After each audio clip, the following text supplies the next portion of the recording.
Hey, so I just posted episode 4 of the UIM series, and I linked it to Reddit to see if that would get me get a little more exposure to my video. Probably isn't gonna do much because it's a pretty arbitrary video, nothing really spectacular going on in it. But one thing I didn't know about Reddit is that you can get messages, and when I opened up Reddit to link it, it said you have some new messages. So I got some messages here I want to just kind of show you because it got me thinking, and it really inspired me to post another ramblings video. It should be in the title somewhere that this is a ramblings video, so you can just listen. You can look at the screen a little bit. I'm just going to be blood rune crafting in the background. It's a little bit of a spoiler, but I think it should be okay. I wanted to get a ramblings video out because it really seems like people like them more than I thought. Um, Personally, I don't think I'm that interesting, but I guess if you think about it, I'm a little bit interesting. But so I'm gonna pull up this. This was 3 years ago. Okay. Okay. So first off, I feel bad because I never knew that these messages even existed. But that's how long I didn't even know Reddit had messages and reply. So I don't know that much about Reddit, but I'm gonna read this now. Hey man, I'd rather just send a message on here hoping that you'd get it rather than a comment on your YouTube vids. Um, yeah, so that didn't work out very well. It would have been easier for him to send a YouTube message or a YouTube comment. I would have seen it. But so you just watched my rambling episode 18, which I'm gonna assume was a really long time ago. It's over 3 years ago, and an engineering channel sounds really good. I guess that's the one that I was talking about, engineering, and potentially making an engineering channel, which I don't know if I'm gonna do. It's a lot of work to have one channel, so having multiple channels might be a little bit more difficult. But if I didn't have to edit the videos and just kind of like go through some of the engineering things that go through my mind, some of the stuff that's in the industry, and just kind of give my thoughts on it, uh, I actually do that. If I don't really have to edit the videos, and they could be like rambling videos and just searching the web for different techniques and whatever. So let me know if you want to see that. But this guy here said he would watch it.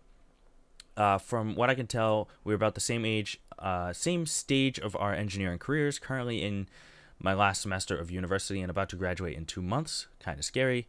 I heard you talk about maybe taking a job/work experience, but you were unsure due to some social anxiety.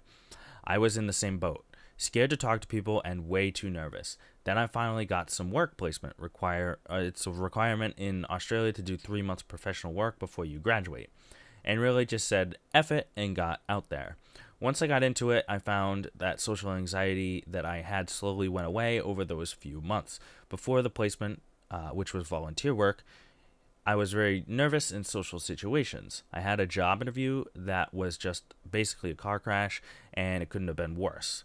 Then after the placement, he had another interview at another place and was told that out of the 50 people that were interviewed, he was the best by far, and he got offered the job. Didn't take it due to several reasons, which he doesn't mention, which is also fine. I guess what I'm trying to say is that just get in and do it.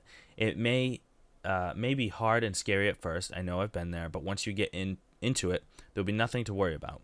You seem like a really smart guy, and for that alone, people will generally respect that. I've probably rambled enough. Keep the good work up, man. So I just want to say, thank you very much. Those words inspired me even 3 years later.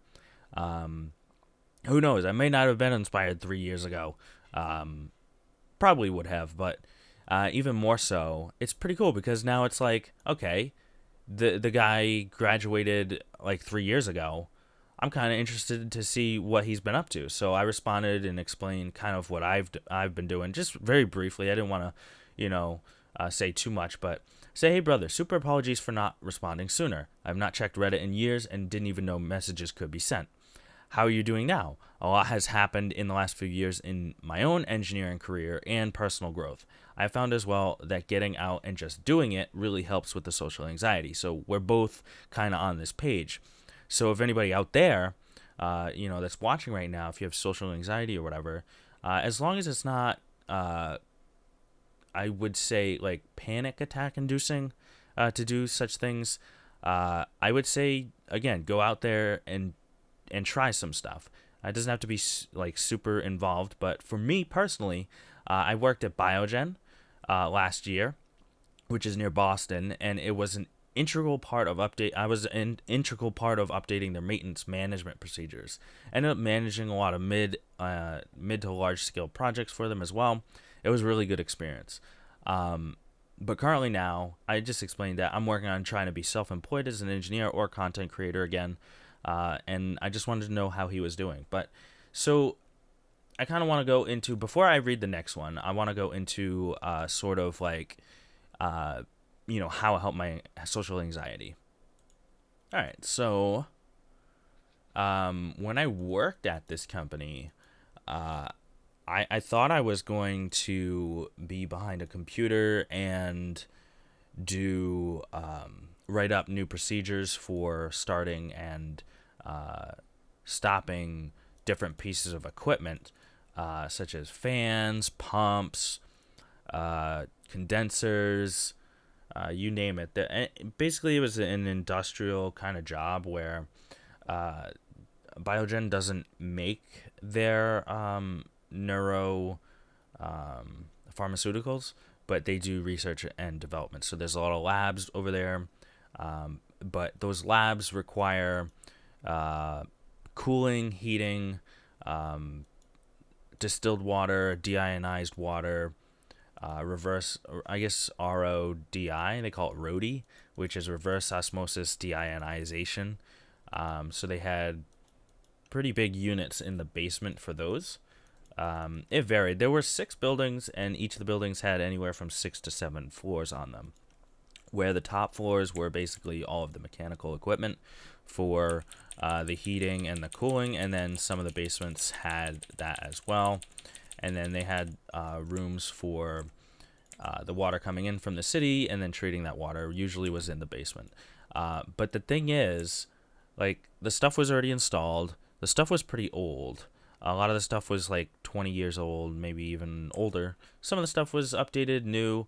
But I guess what happened was, before I got there, they had a dedicated maintenance team who knew all the equipment. They were there when it was installed 20 years ago, but the company downsized. Well, they merged with another company, and the maintenance crew, or the engineering crew who knew all the information, they pretty much all got let go, and a new maintenance crew was hired. But the new maintenance crew, although they knew what they were doing, they didn't know that specific layout in that area. Those 6 buildings, those 7 floors, they didn't know that. And unfortunately, because the older crew, they knew where everything was, they knew what everything was, they never documented it, or if they did document it, it got lost somewhere, and the new crew wasn't able to function up to speed at the same level. And they were also downsized in numbers. I think they went from like 30 people down to like 10 people. And there were 3 other engineers so basically you had the maintenance department now, and then an engineering department, where before it was an engineering and maintenance all combined. So the engineering department went from, I don't know, 20 people, 15 people or whatever, down to 3 people. And then they hired me. So it was very interesting. The contract was for 6 months, so it was back in 2019, June 2019 to December 2019. So I'm not currently working there anymore. I can't really discuss pretty much the details or whatever, but I ended up working on a lot of different projects for updating their buildings, and in my downtime, because I don't like just sitting at a computer and twiddling my thumbs while I'm working, at least. I can do that while playing games, but I like to keep my mind busy, so I ended up like doing a full survey of all of their buildings, all of their mechanical things, uh, really digging into like finding the documents for, or the construction documents, the CAD documents for basically all these buildings, for the fire suppression system, for the HVAC, for the mechanical, for the electrical.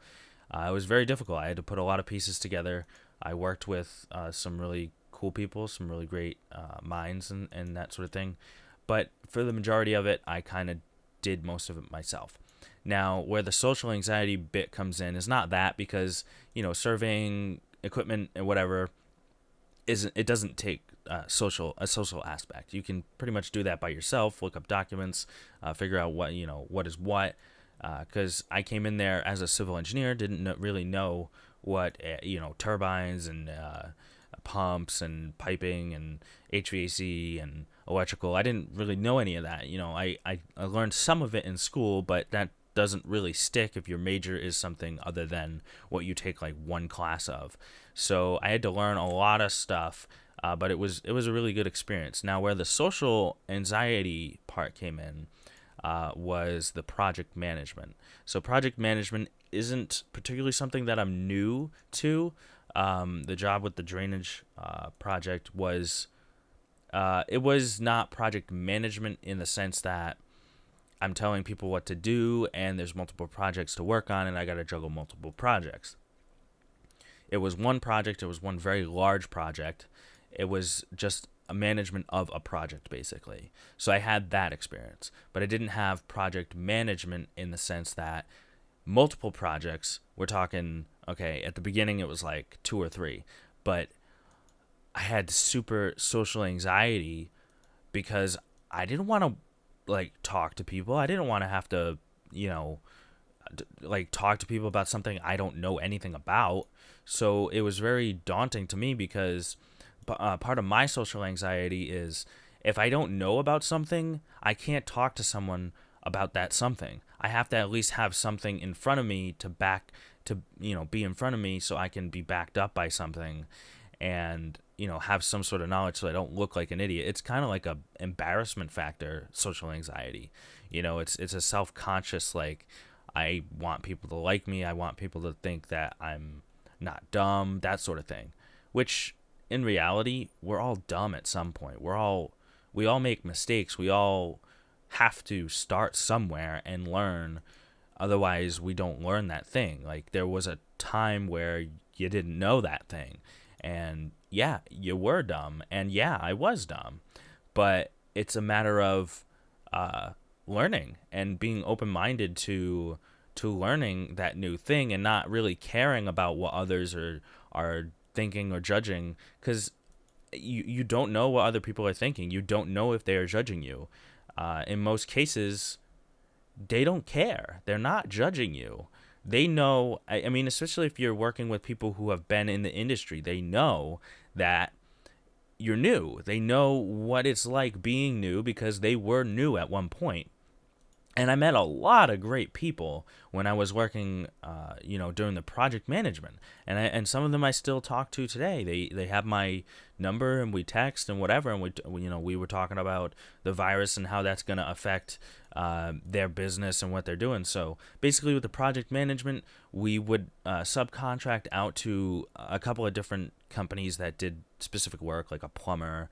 A plumbing company, we had an electrician company, we had an HVAC company, that sort of thing. So I was seeing more and more of the same people all the time, which is good. It very much helps with the social anxiety. But the first couple of projects, I was very, very nervous because I had no idea what I was doing.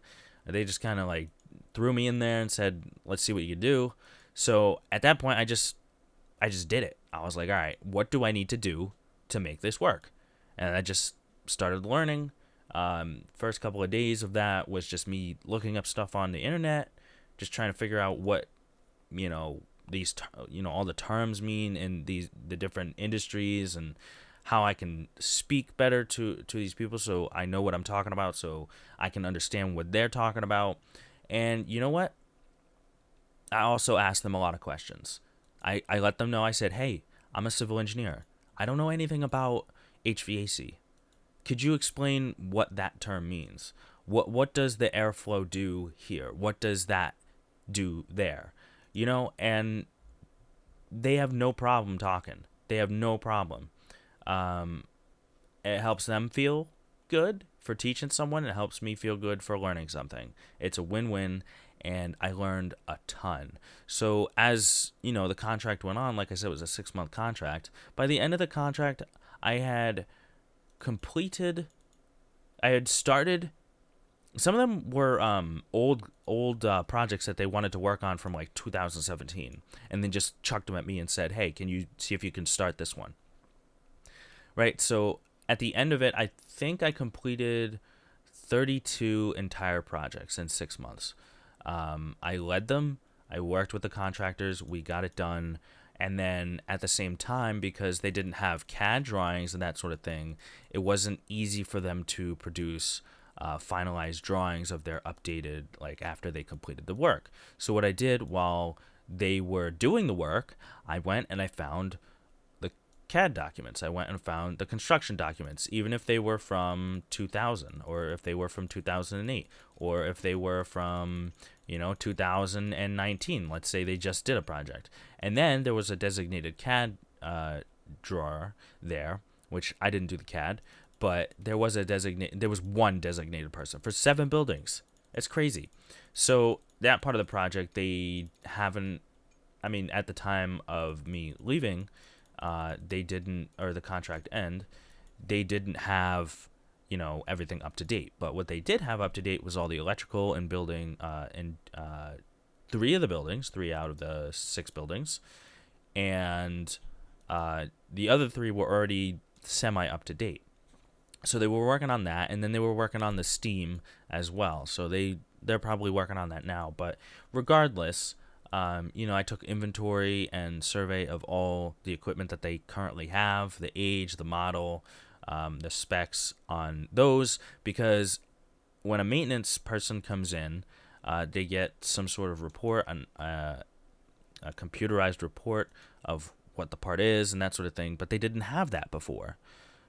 So I updated the information into their very large computer system to now show that this is a Bell and Gossett pump from, and it had the specific model number. I attached the operations and maintenance manual to it so that if they had any questions, they wouldn't have to reach out to an engineer, which were already working on other projects. They could just look at the report on their screen and go to the maintenance section to see what they have to do.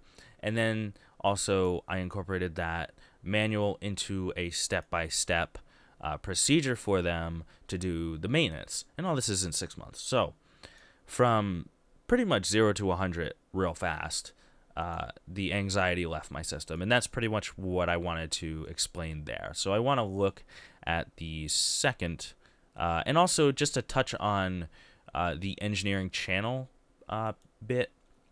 I wouldn't be opposed to doing it. Just let me know in the comments down below if you want to see that.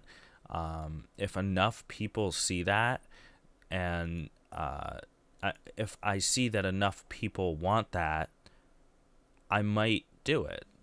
It's got to be a decent amount, because I don't want to just put a bunch of effort into absolutely nothing. But I think it would be cool. It's good to learn and share information and that sort of thing.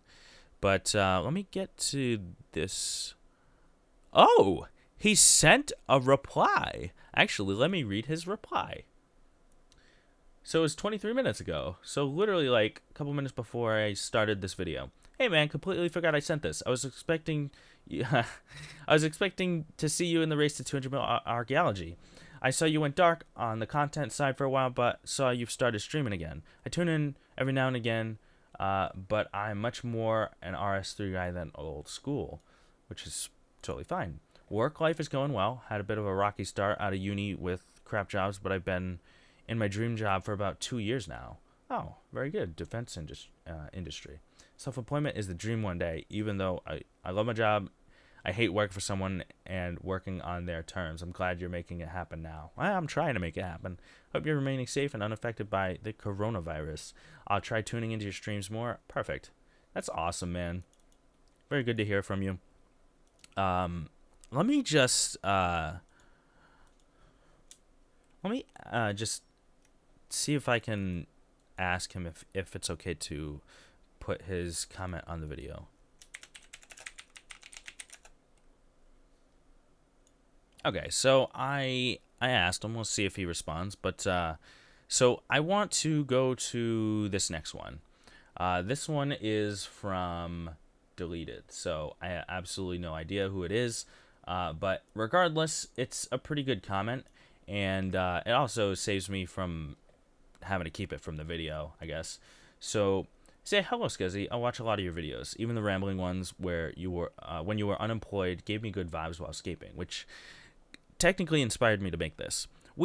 And with we, I mean me and my friends, talk a lot about RuneScape, and we always talk about the money part. It's interesting to us how merchanters are able to make bills in a short amount of time, like you did with the Luck of the Dwarves video. We discussed that video a lot, because you were actually the first YouTuber who gave a realistic look into the process with all the numbers and GP intact. Smiley face. Which is nice because merchanters are like Fight Club. The first rule about Fight Club, you know. But I was wondering, since the video got everybody in our friend group talking, maybe it's a good idea for content and obviously good ratings and views to make some honest videos about the past with numbers and confessions on how you became one of the richest players. Billionaire Retrospect could be a good title for the series. Possible YouTube title: RuneScape, how I made 200 bill of invention. Number 1 Billionaire Retrospect. Anyways, I'm not trying to force you to do it, but I'm sure it would get you a lot of attention and give your viewers a lot of honest insight. We would all be talking about it over here, and I think you can just passionately talk about it without a lot of preparation. No, thanks for reading. Take care, B. So I replied, "Oh, okay. Hey, brother. I actually never saw this message until today. I apologize greatly. I rarely use Reddit. Your words are moving, and it's really great to see that a video I created has impacted others and even groups of friends to discuss things. Really appreciate that. I've drifted from RS3 content on YouTube since I just started back up again, and I am currently progressing on an Ultimate Iron Man on old school RuneScape. I will definitely consider making a one-time series regarding the wealth and strategies for maxing my account all those years ago, but I don't know if it will be a priority. Hope you and your friends are well. Again, apologies for the responding so late. Hope you are still around to chat and discuss future content for my channel." Anyhow, I had to log back in, but yeah, I just want to touch up on some of the points that he or she made in that comment, that message. You know, I used to do pretty much RS3 only content. I've made a lot of videos. I think very close to 500 videos. There was a time back in 2017 where I just pretty much blazed through videos, and I was doing like 2 videos a day. You know, I was unemployed, trying to make money. You know, and then I got a job and drifted away from that because I was making money. I didn't really see how the effort of making YouTubes that much was going to be worth it in the end. But regardless, it's really, really cool to hear that people actually talk with their friends and discuss things that are happening in my videos. It's very eye-opening and humbling, because, you know, at the end of the day, on my side of things, it's not a very social activity. You know, you're literally producing a video for someone to watch, right? And there doesn't have to be any interaction with anybody who's viewing. There doesn't. And for a while, I don't think I've had much interaction with you guys, which is why, because I started streaming, I actually really, really enjoy it. It's really nice to just speak with people and well, not like I'm not voice chatting with people, but they're hearing my voice and they're you know, chatting and that sort of stuff. I really love that, and I've been really drawn to streaming lately. I think I did like 12 days in a row. I did currently take a couple days off because I was rune crafting, a bit, but I'm going to start streaming like pretty much after this video. So if you want to tune into that, come check it out. We can talk and stuff, and hear a little bit more about my ramblings and that sort of thing.